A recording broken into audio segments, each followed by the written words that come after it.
Could you tell us, after you did this audit evaluation and these recommendations, what happened next?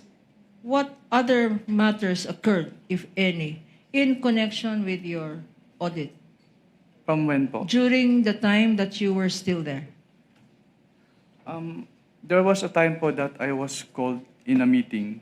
Po. Tinawag ka sa meeting Yes, ma'am. at nandun ka pa sa COA ICFAO. Yes, ma'am. Maalala mo anong date itong meeting na to?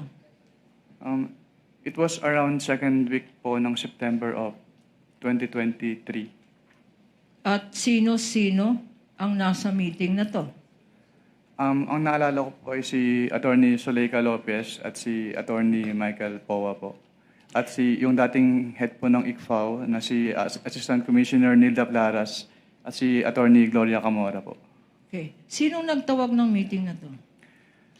Hindi ko na po ma-recall kung sino nagtawag. Ang naalala ko lang po ay pinasama po ako dun sa meeting na yun. Pinasama ka? Bakit ka pinasama sa meeting na to? Dahil ako po yung in charge of the audit of the confidential fund nung DepEd at OVP po. Kilala mo ba, Mr. Witness, si Attorney Michael Poa? Nakikita ko po siya sa news. Nakikita mo siya sa news? Hindi mo siya nakikita sa in-person? Ayan, oh. During that time, sorry, hindi po clear yung particular period. Oh, kilala mo ba? When you went to that meeting, were you able to identify Attorney Michael Poa? Nagpakilala po sila, ma'am. Nagpakilala sa iyo. Okay. And what happened during that meeting? Attorney, sorry for that. No, that's fine. Nagpapagising lang tayo. Okay lang po. But you confirm that this is the attorney that you saw in that meeting. Yes po. Okay.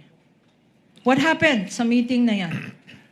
They asked po about the liquidation process po ng confidential fund and yung mga supporting documents po na required with respect to the liquidation documents po. Okay.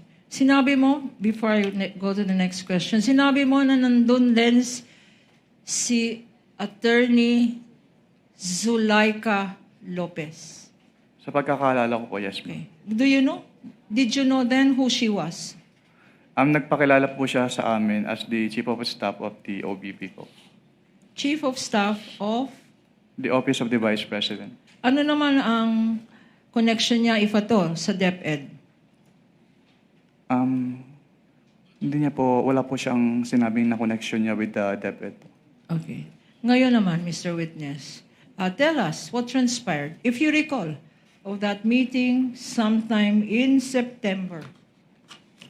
They asked po about the liquidation process po nung cash advances as well as kung ano po yung mga supporting documents required. And anong sagot? Tinanong nila kung anong mga requirements. They were referred po Hindi nila alam ang mga requirements para sa... They clarified po kasi may mga agencies din po na nagka-clarify sa amin about requirements ng joint circular since it is very technical po. At ano naman ang sagot ninyo? They were referred po by Assistant Commissioner Nilda Plaras to the joint circular for the specific requirements. And nung sinabi ng COA ICFAO, sinabi ni Assistant Commissioner Nilda Plaras ang requirements. Ano ang reaction nila? Ni Attorney Zuleika at ni Attorney Poa. Kung maalala mo. Nag-confirm naman. Can you, reaction po ni Attorney Zuleika? Sinabi mo Yes, ma'am. They agree naman po that they during will... the meeting, Mr. Witness, tinanong nila ano ang mga requirements para mag-submit ng documents para liquidation ng confidential funds. Tama? Yes, ma'am.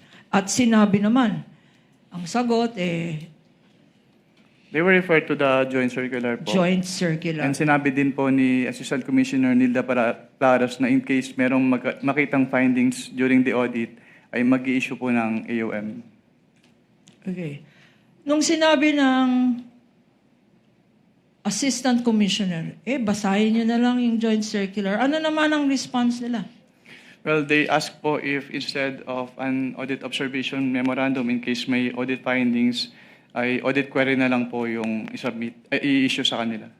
Audit query na lang ang dapat i-issue. Yun ba ang sinabi nila? Ano naman itong audit query na sinabi nila, ito na lang please ang i-issue ninyo, wag na lang AOM. What is an audit query, Mr. Witness? Hindi po ako familiar sa audit query since hindi naman po siya kasama dun sa issuances under the Joint Circular 2015-01. Sa joint circular, walang audit query? Wala po. Ngayon, anong nangyari nung sinabi nilang audit query na lang please ang i-issue ninyo? Hindi Bakit? po. Ano po? Anong nangyari? Hindi po pumayag si ICFO since hindi naman po sa sanction nung aming Joint Circular 2015-01. So nag-issue pa rin po kami ng AOM nung may na-note po kaming findings during the audit. Okay. So nag-issue pa rin despite this meeting ng isang AOM. Pagkatapos nun, anong nangyari if you still recall? After po ma-approve yung AOM, nag-attempt po kaming iserve yung AOM to the office address po nung OBP pero hindi po siya tinanggap dahil wala daw po mag-receive na authorized person. Okay. And itong first attempt nyo, pagkatapos nun, anong nangyari? On the afternoon of the same date po na nag-attempt kami to serve, nagbigay po sila ng revised accomplishment report sa ICFAO. Okay. Ngayon, Mr. Witness,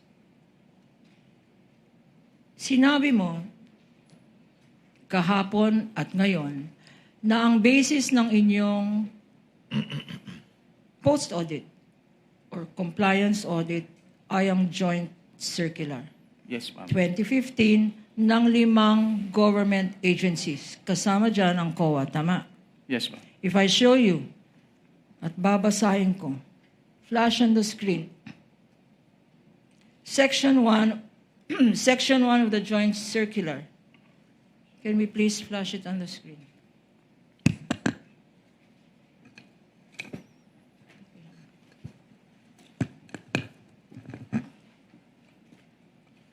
Ini-explain dito, and please refer, do you have a copy with you? Yes po. I have a copy po with me. I refer you now to the last sentence, which says,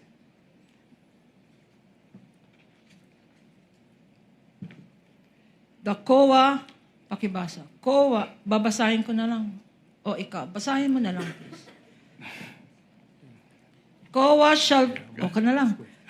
shall promulgate accounting and auditing rules and regulations, including those for the prevention of irregular, unnecessary, excessive, extravagant, or unconscionable expenditures or uses of government funds and property. You confirm, Mr. Witness? Based on this joint circular po, yes, ma'am. Okay. So,